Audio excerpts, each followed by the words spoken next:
ଲେଖାଲେଖି କରେ ବୋଲି ଲୋକେ ମୋତେ କବି କୁହନ୍ତି। କବି ହେଲେ ମଧ୍ୟ ଜାଣ, ମୁଁ ବର୍ଷାକୁ ଜମା ସହ୍ୟ କରିପାରେନି।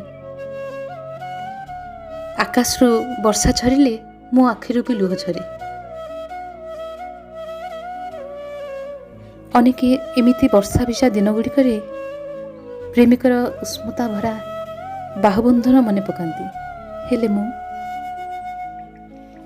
ମନେ ପଡ଼େ କେମିତି ଏମିତି ଏକ ବର୍ଷା ଭିଜା ମୁହୂର୍ତ୍ତରେ ଏକାକିନୀ କରି ମୋତେ ଛାଡ଼ି ଚାଲି ଯାଇଥିଲ, ଏକଦମ ଏକାକିନୀ।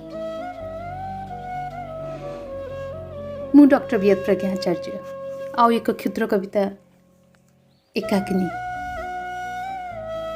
ଏକାକୀ ବସିଛି ମୁଁ ସାଥୀହୀନ ପକ୍ଷୀଟିଏ ପରି, ନିରଠି ରଚୁଛି ଆନମନା ହୋଇ।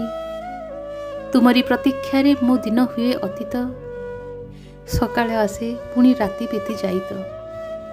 ତୁମରି ପ୍ରତୀକ୍ଷାରେ ମୋ ଦିନ ହୁଏ ଅତୀତ, ସକାଳ ଆସେ ପୁଣି ରାତି ବିତି ଯାଇତ।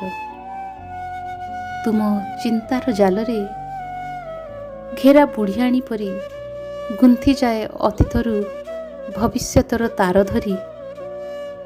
ତୁମର ଚିନ୍ତା ଜାଲରେ ଘେରା ବୁଢ଼ିଆଣୀ ପରି ଗୁନ୍ଥିଯାଏ ଅତୀତରୁ ଭବିଷ୍ୟତର ତାର ଧରି। ରକ୍ତର ସ୍ୟାହିରେ ତୁମର ସ୍ୱାକ୍ଷର ବହି, ଟିକିଏ ଟିକିଏ କରି ମୁଁ ଏକାକୀ ଯାଏଛି। ରକ୍ତର ସ୍ୟାହିରେ ତୁମର ସ୍ୱାକ୍ଷର ବହି, ଟିକିଏ ଟିକିଏ କରି ମୁଁ ଏକାକୀ ଯାଏଛି।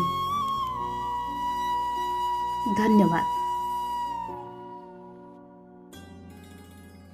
नमस्कार, मु डॉक्टर वियत प्रज्ञा आचार्य, किम्स भेषज महाविद्यालय बायोकेमिस्ट्री रे अध्यापना करे।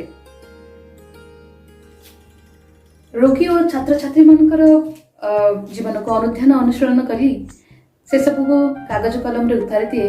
केतबळे इंग्राजी रे, केतबळे ओडिया रे, आ अल्प अल्प हिंदी रे मध्य।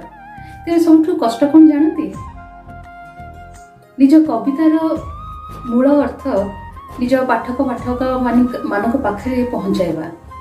तेणु से किसी उद्यम करथिल निज आड़ू अल्प वीडियो बनी। हेले देखंतु तो कि सुंदर जोग परे मु जाने होई पलो विषय। धन्यवाद स्वाति, सुनील, मैत्रेय, प्रज्ञा, से माने मोर अनेक कविता और एकपदी को ऑडियो विजुअल द्वारा अति सुंदर भावे जीवंत करी तोड़ी धरिचंती। मोर सेतिक ही आत्मतृप्ति जे मो कविता मो पाठक पाठिका मान पाखे ठीक रे पहुंची पारछि। अंतररू स्नेह आशीर्वाद समस्त को बहुत आगको जानतु।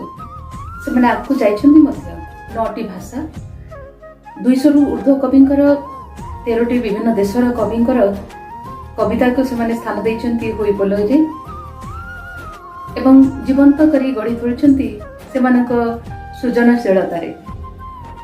अनेक अनेक शुभेच्छा, अनेक अभिनंदन। यही भली से मानकर बंधुता कायम रहू, आ से माने बहुत भल काम करंतु, बहुत आगको जांतु। धन्यवाद।